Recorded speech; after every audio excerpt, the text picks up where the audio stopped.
Hello and welcome back to the Millennial Book Junkie. My name is Monique, and today I'm going to be sharing with you all the books that I read in March of 2026. I had a much better reading month in March than I did in February, and I am very grateful for that. I don't know what was going on with February. It was just like a lot of 3 stars, but March was just amazing. Now, I read 8 books total. They were 100% fiction. I read 4 physical books. I listened to 3 books on audio, and I read 1 book on my Kindle. So while I only had 2 5 stars in March, it was a really, really good month, and a lot of my books that I read were in the 4-star range. So that alone drove up my average star rating to 4.28, which is pretty good, I will say, compared to last month. Also, another cool thing about this month is that all the authors I read were new to me except for one. So it was really exciting to read authors that everyone else is reading, and I finally got a taste of their writing, and I'm very satisfied, and I loved it. So let's get into the books. I'm going to be sharing with you all the books that I read, just no particular order, and all the books that I'm about to share with you will be listed below in the description box. I highly encourage you to check them out at the library, but if they're not available, you know where to find them in the description box below. So the first book that I read in March was The Cabin at the End of the World by Paul Tremblay. This is a horror novel. It was my very first Paul Tremblay, and I was very excited to get into it. This one is about a family of 3 who go on a vacation at a cabin in the woods, and they encounter 4 people who emerge from the woods and basically tell them that they have to make a sacrifice in order to survive and save the world. In this book, we get the perspective of the couple, Eric and Andrew, and their daughter, Wen, who is 7 years old. As the book progresses, the tension builds between these 4 people who come out of the woods, out of nowhere, who seem to be like this wild religious cult, and the couple, Andrew and Eric. Now, they're a gay couple, so they've experienced discrimination in the past. So when they see these people coming in the woods telling them that they need to make a sacrifice, they are completely terrified and basically are trying to do everything they can to save themselves and their daughter. But as the book progresses, the predictions that these 4 people are making are starting to come true.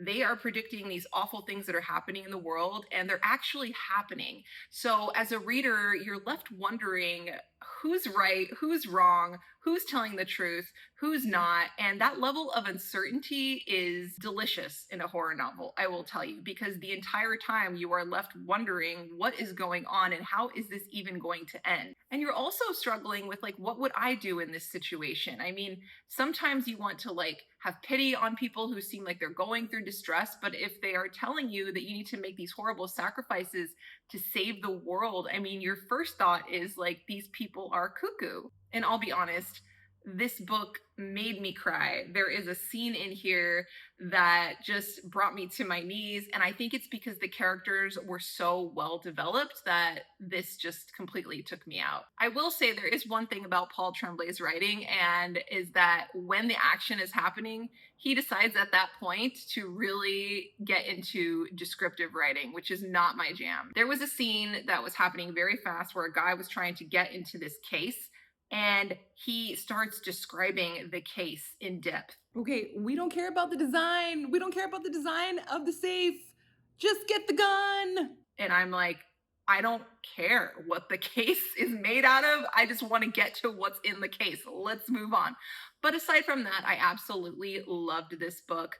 I gave it a 5-star. If you are into horror, if you are into isolated environments with home invasions and apocalyptic undertones, you would love this book, I think. The next book I read was Go as a River by Shelley Reed. This is a book that I read as a book club pick that I'm in with my family. And this one is not my normal genre, but I actually enjoy going outside of my normal thriller and horror genre every once in a while, just so I can get some different perspectives and just read some new reads. This one was a historical fiction novel about a young woman named Victoria. She's 17. She's living in the late 40s, and she has this peach farm in Colorado with her family. And she meets this man who she's instantly attracted to. His name is Wilson Moon. He's of Native American descent. And in that time, there was a lot of racism happening against people who were Native American. And so it was really hard for her to be with this man. But then tragedy strikes, and she is forced to leave her hometown and go try and survive in the woods. And this story is absolutely heart-wrenching at some points. It's really a story about loss and also motherhood and growth and grief and survival. I mean, this book kind of hits you hard. It is, like I said, a bit out of my genre, and I will say that the writing was a little bit slow at times, and it was hard for me to really stay into it. I kept saying like, okay, when is the action gonna happen? But I think that just comes from me being a thriller reader. So while the story was great, the ending was a little open. I gave it a 3.5. I feel like it was a very good story, but the storytelling of it was a little bit slow, but it was enjoyable. The next book I read was Too Old for This by Samantha Downing. My very first Samantha Downing. This book was about a retired serial killer who is just trying to live out her life in peace when an investigative journalist knocks at her door wanting to make a docu-series about her because she has a string of unsolved cold cases in her wake and in her history. And this investigative journalist is like, let me crack this open and show the world why you're innocent. And this retired serial killer is having none of this. From the very beginning of this book, there is action. This retired serial killer is not messing around. She is not looking to relive her past. She is just trying to live out her days playing bingo at the local church and making people very upset with her store-bought dishes that she brings as opposed to like handmade goods. I don't know if this book is supposed to be a thriller or not. I was laughing out loud constantly. I absolutely loved Lottie's character. That was the name of the retired serial killer.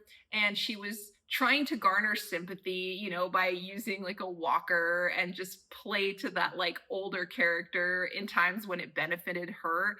And also, I got a lot of anxiety reading this book too, just because she was put in situations where she was almost caught, and it just had my heart racing. I really enjoyed this book. I wouldn't say it was scary, but it was enjoyable. Really, really enjoyable. I would love to read more by Samantha Downing, and I gave it a 4.5. The next book I read in March was Still Missing by Chevy Stevens. This book was a debut novel by Chevy Stevens. This one came out, I believe, in 2010. It is not my first Chevy Stevens. The other one I read was Those Girls. But this book is about a real estate agent who gets abducted while she's showing a house. I know, very scary. And she's thrown into a van and she's taken into a remote location, and horrible things happen there. And the way this story is told is really interesting because it's told from the perspective of a woman sharing it with her therapist. So like throughout the first chapter, she's like, listen, doc, I don't want to talk about this. And the whole book, you don't even hear from the therapist. You know, she's just kind of like telling her story to her therapist over multiple sessions. And then at the end, there actually is a twist and you find out what really happened. And it is really sad. It's devastating. And honestly, the stuff that this character goes through when she's abducted is horrific. So definitely trigger warnings for any kind of assault. But it was really sad and really gripping and really good. And I gave it 4 stars, mostly because I just wasn't super in the mood for this type of book. I had been reading a lot of dark thrillers, and I think this one was just one where I was like, I need something light. I don't know if I can really get into this. But it was a really good book. I really enjoy Chevy Stevens' writing. She's always writing like I'm watching a movie. Those Girls was like my favorite, but this one was good too. The next book I read in March was an island thriller. This one was The Resort by Sarah Oakes. And this thriller was based in Thailand. And it was about 2 women.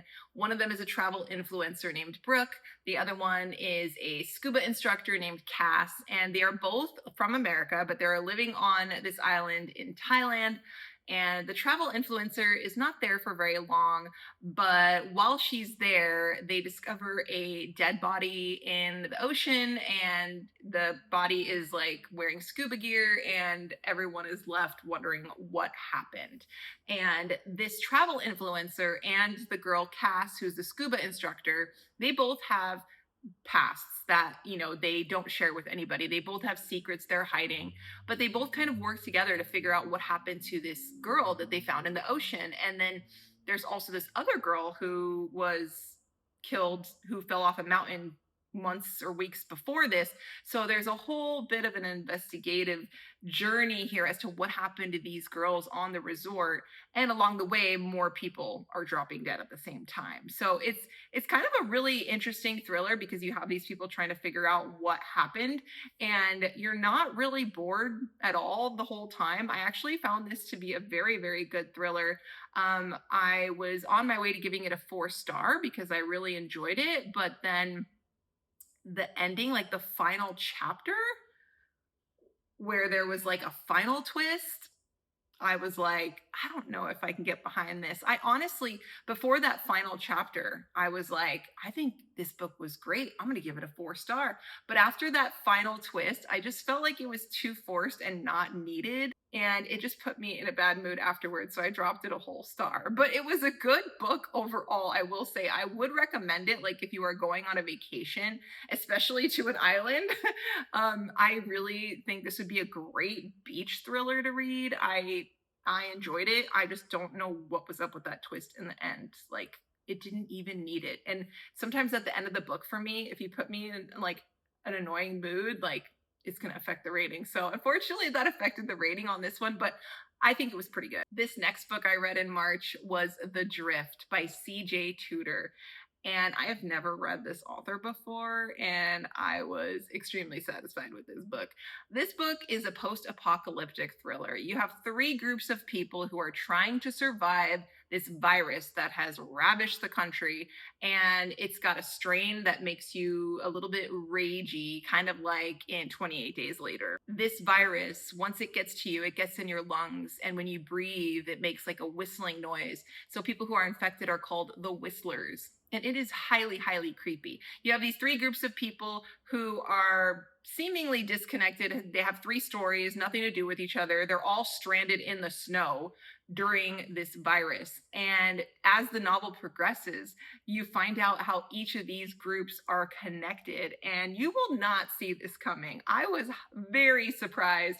And as the story unfolded, like as you peel back the layers and learn who everyone is bit by bit, I was just like putting the book down and being like, no, seriously. I don't know. I was blown away by this book. And also the suspense, like the suspense builds in each story. So like you'll read one story, and as the suspense builds there, you're going to the next perspective, and the suspense is building there, and then you're going to the next perspective, and on and on. And it was one of those books where like I had to cover up the page so I wouldn't read too fast because you knew something crazy was about to happen. I absolutely loved this book. It was a 5-star for me. Also very atmospheric. It's one of those ones that you want to read when it's cold. Absolutely loved this book, and I would highly recommend it. I am definitely going to be reading more C.J. Tudor. After that, I read another banger. It's Not Her by Mary Kubica. Oh my gosh, this book, my very first, My Mary Kubica, and I gotta tell you, this one had me turning the pages. This one is about a family who goes on vacation to a lakeside cabin. You have one couple who has 3 kids, and then another couple that only has 1 kid. But the couple with the 3 kids has a teenage daughter, and she's kind of like a main character of this book. But essentially, one day they wake up and one of the couples is dead. And basically the other couple is trying to figure out what the heck happened. And we get the perspective of the main character, the wife of one of the couples. And we also get the perspective of Reese, who is the teenage daughter of the couple that was murdered. And throughout, you get these like perspectives that are kind of like different timelines. Like one is in the present and one is in the past. And you're kind of, both are building, and one is trying to figure out what happened, and then the other one is building to see what happened. And essentially the whole time you are turning the pages because Mary Kubica's writing is that good. It's really that addictive and fast paced. And when you get to that twist, I mean, I don't know. I knew she wasn't going to let me down because kind of halfway through, you're kind of making your guesses of like, was it this person? Was it this person? And for me, when I think I know, I'm always like, I hope it's not this person, because that would just, be very unsatisfying. No, she gets you with someone out of left field, and you are blown away, and you are sad. Like I was sad by the twist in this one. And then, of course, there was a final twist, whatever. I gave it a 4.5 because I was a little annoyed by that final twist. I think I have problems with final twists, but overall, I absolutely loved this book, and I highly recommend you get your hands on it if you are looking for a page turner, because this one will have you turn in the pages for sure. And the final book that I read in March was The Family Experiment by John Marrs. You guys, I have been missing out with John Marrs. This is my first John Marrs. I have been missing out. This book is about a dystopian society that is like highly reliant upon AI to run everything. Probably something that we will see in our near future. Basically, there's this metaverse in this book where people can join the metaverse, and on this show called The Family Experiment, they can have an actual child. So people who can't have children can join the metaverse and have a child of their own, but it's a reality show. So people are watching different couples bringing up these AI children. And at the end of the reality show, you win if people vote for you to win. So through this whole show, people are watching and deciding which couple they like the most. And if you win at the end, not only do you get to keep your AI child, but you also get prize money that allows you to try and afford fertility care in the real world. And in this book, we get the perspectives of all the different couples that have these metaverse babies. And these people are not good people. They are selfish, they are desperate, and they are liars. And as you read the book, you are learning more about these characters that are extremely unlikable and doing these wild and outlandish things.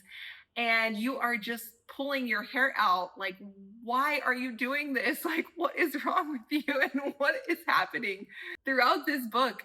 As the more we get to know these characters who are bringing up these like metaverse babies, you are just fearing for society in the future and hoping that we don't turn into these people. And I was very, very satisfied at the end with the twist and all the stuff. You get you get the perspective of like all these different couples.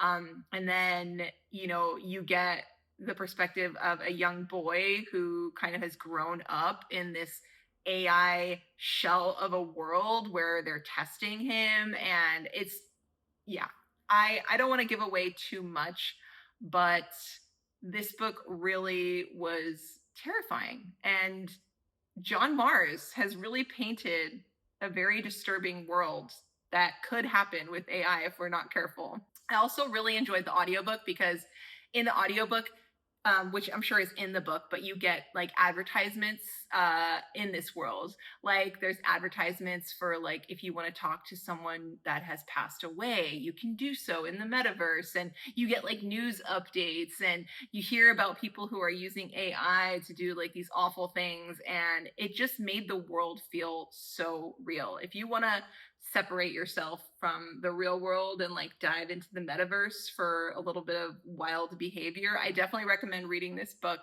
I will be reading way more John Marrs in the future. I gave this one a 4.5. I absolutely loved it.